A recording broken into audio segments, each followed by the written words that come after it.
fractal antennas. Normally an antenna has to be cut for the frequencies or frequency that they're being used for. And thus the standard antenna will only work well at that frequency.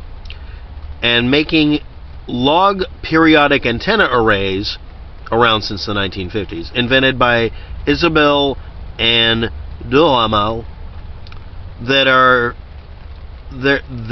such fractal arrays. They are common form used in TV antennas as the arrow-shaped thing that used to be on your house.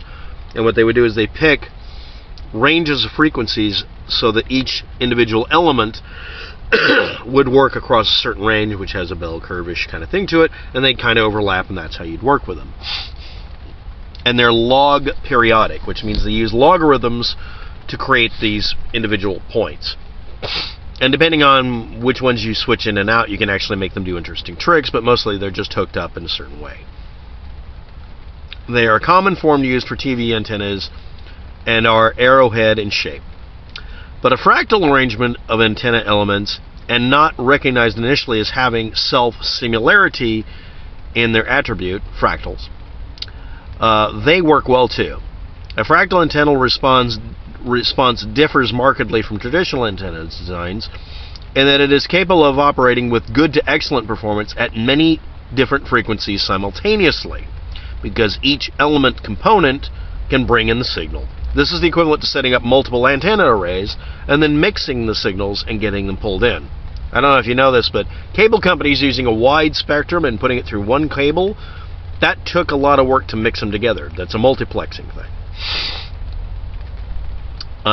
Here's how it works. The fractal structure as a virtual combination of capacitors and inductors makes the antenna so that it has many different resonances which can be chosen and adjusted by choosing the proper fractal design in the first place. There's multiple designs. Below you'll find links for log periodic antenna, Benoit Mandelbrot, the fractal antenna, Mandelbrot sets, which are different each time, some YouTube videos on it, and a couple of pictures I might even use.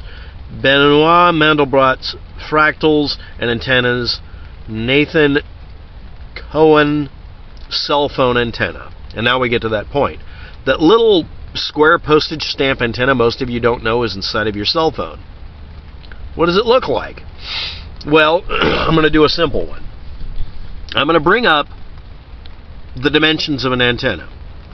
This isn't some spacey symbol. X, Y, Z. You have to get the signal from every angle.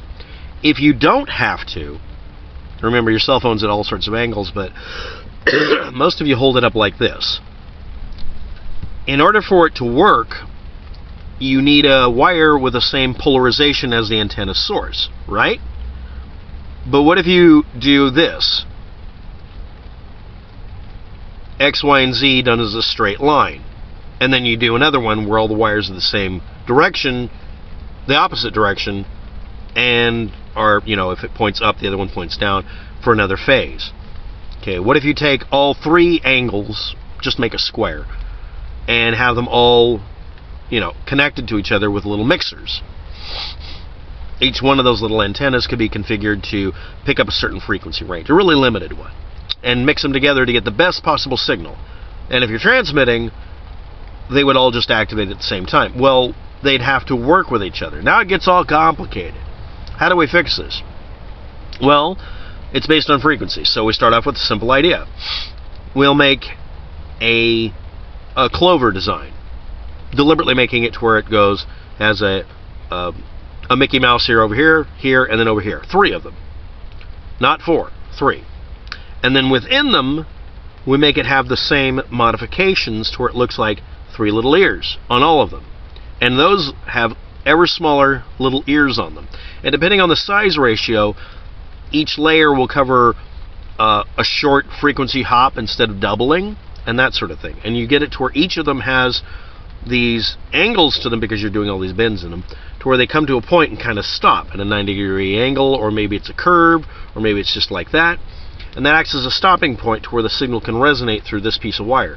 And then as it gets smaller and smaller, these collectively end up looking like longer antenna leads. in the same surface area. You can drastically reduce down a transmit and receive antenna to that size. The multiplexing is already handled by the circuitry to transmit a signal while you're receiving it through the antenna. You can just have two antennas or just one antenna with two inputs. Because your clover leaf comes down here, you can send here and receive here, and the signal might not even go back through it. This allows you to get away with that.